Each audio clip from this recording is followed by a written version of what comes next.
I think you've had shortage of the day, strike of the day, and I think maybe government waste of the day is probably another one. I mean, they've really got a nerve, haven't they? Telling us that they've got no money. We can't possibly give you any kind of tax cuts. You're just going to have to keep giving us more and more money, and they're now literally burning it.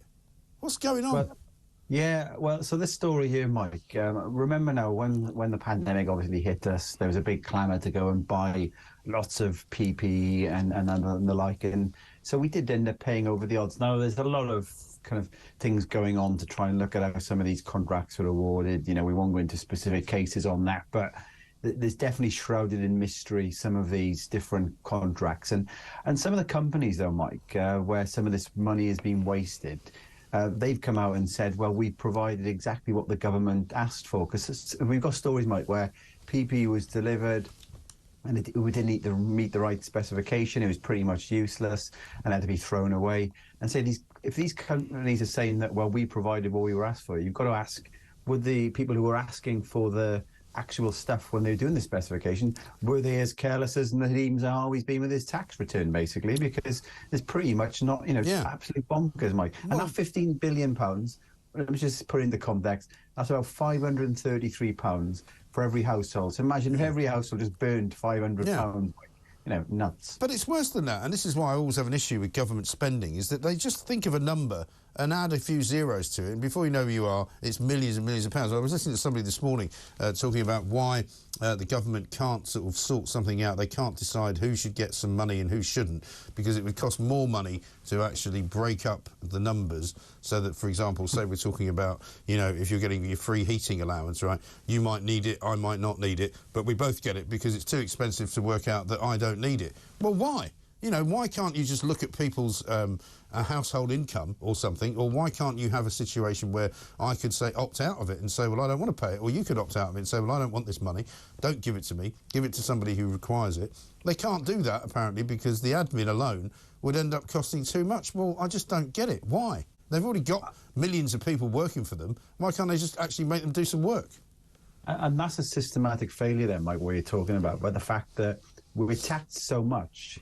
They then spend a lot of money to work out who should we give the money back. Now, the simple solution for that, Mike, is to not tax people as much in the first place. You've got to work out how much money to give back. And I think Jeremy Hunt's talking, he says, he keeps repeating this line of the Tory party talking about, we're going to halve inflation. And I've been on the show with you, Mike. Inflation will naturally come down because prices aren't going to continue to go up because petrol at the pumps are coming down. So Jeremy Hunt is not halving inflation. If he thinks he's going to halve inflation, let's blame him for doubling inflation in the first place. And it's already coming down anyway. That's the point, isn't it? I mean, inflation has already peaked by the looks of things. But how about this, right? The National Audit Office said it was unable to sign off the Department of Health's accounts because of significant shortcomings in financial control and governance. Now, in another world, that could be described as, complete and utter negligence, complete and utter inefficiency, and possibly even fraud.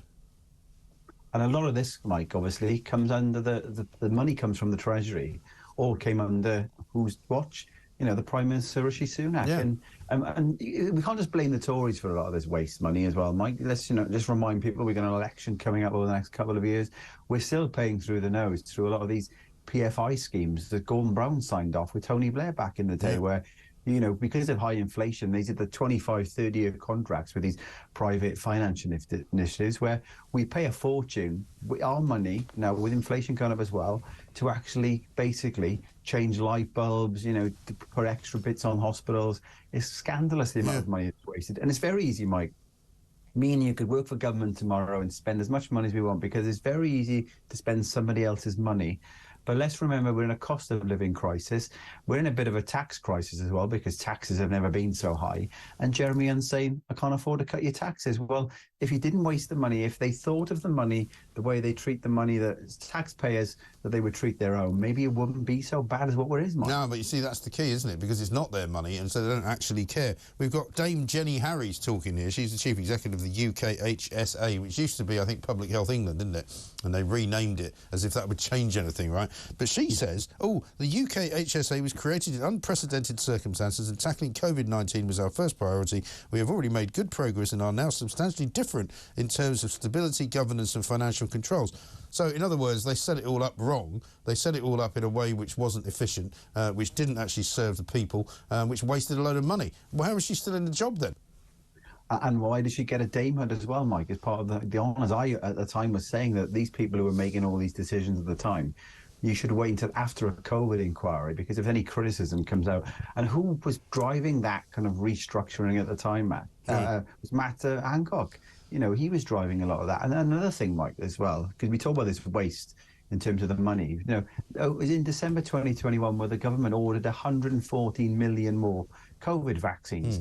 And then Steve Barclay's coming out this week now and saying we're pretty much winding down the vaccine rollout completely because we're going to be prioritising, you know, those who are elderly and most at need, which is what we've And been I doing also said at the time, because, you know, your kids were coming home with all these testing kits from school. I'm going, who's paying for all this stuff, right? And they were just giving them whole willy-nilly boxes and boxes and boxes of tests to people. And you're kind of going, well, I don't really want these. I'm never testing myself. I don't want to test. I'm not sick. I'm fine. Thanks very much indeed. But some bozos were actually testing themselves like twice a day. But, of course, when it's free, you're going to do that. But if you're not having to do it because it's not free, I bet a lot of people wouldn't have tested themselves, and a lot of the people who took time off would never have taken time off, because they only took time off because the test said they were positive with COVID, even though they felt fine. And you think this 15 billion, Mike, we're talking about today, that's where you kind of written things off. Those tests, that was absolutely scandalous at the time. You know, I saw people on social media, Mike, literally saying, I've just ordered another 10 tests. You said twice a day. I was seeing people doing a test every hour to see if the line got thicker, you know, and they were saying, they're free lateral flow tests. And I think, well, they're not free. Well, they're not. Nothing's free. And Mark Drakeford got up, Mike, and remember on one of his press conferences, this is literally the words he said, I want you to flow before you go. Literally, everybody needed to do a lateral flow before they left the house. You imagine the whole population of Wales trying to do a lateral flow before you go. I know. Absolutely bonkers, it was completely mad. And also, you know, they're saying they're now having to burn this equipment like masks and gowns and things. Why? Why? I mean, how can you buy masks and gowns that are so completely worthless that you have to burn them? Why do they have to burn them? Well, they do. So completely worthless that you have to burn them. Why do they have to burn them? Well, they do have a shelf life, some of these, but it shouldn't be if you've been ordering them in the most recent a mask has a shelf life, how? Yeah, surprisingly, they do. All this PPE equipment does have a shelf life, but it's stuff you've been ordering in the recent years, Mike. That shouldn't be kind of going off that quickly, really, when you're looking at it overall. But hang on, I mean, are we talking about these blue masks, or are we talking about some special kind of mask? Because the blue masks are just made of paper. They don't have a shelf life, do they?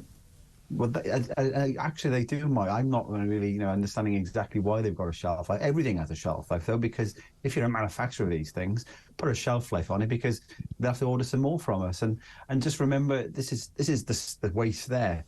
The furlough scheme, just another number there, Mike. Another £70 billion was spent on the furlough scheme. You know, we forget about all this. Suddenly you start adding all of this money that the government spent. You know, people were looking on the TV when I think I was speaking a lot to you during the COVID pandemic, Mike. You'd get Richie Sunak would come up and say, and today we're now going to give you this financial package and this and this. And now we're in the cost of lockdown crisis because we're having to pay for it back. People thought it was free money, it was free tests, it was free PPE, it was free everything. It was never free. The bill is being racked up now, Mike, and Jeremy Hunt and Richie Sunak are making us pay for it. You know, well, that's why our taxes are still very high, and that's why the country's in such crisis at the moment. You know, things have come home to roost, Mike, and who's paying for it? Well, this is the thing. I mean, these bozos, right, who call themselves politicians, who call themselves stewards of the economy. I mean, you know, my 10-year-old dog could do a better job. He's not actually 10. He's only 9. He's going to be 9 this weekend.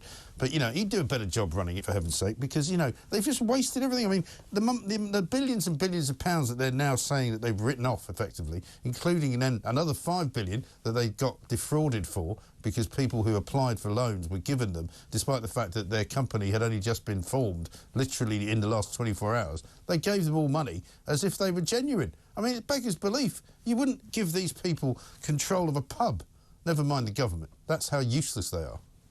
Indeed, I'm working from home, Mike. All these civil servants who are shocking. Get back to work. Shocking. That's not going to be happening. I think the biggest mistake I think me and you made during the pandemic, Mike, was not setting up one of these companies ourselves. So rather than I being sat on know. the I feel as though I missed out. But you know, unlike most people, I don't generally go around defrauding the taxpayer, and also I don't generally claim for things that I don't need. You know, I realise that makes me in the minority of people in this country, but you know, I actually believe in paying my taxes and not being absolutely gouged by a government that doesn't seem to know what they're doing.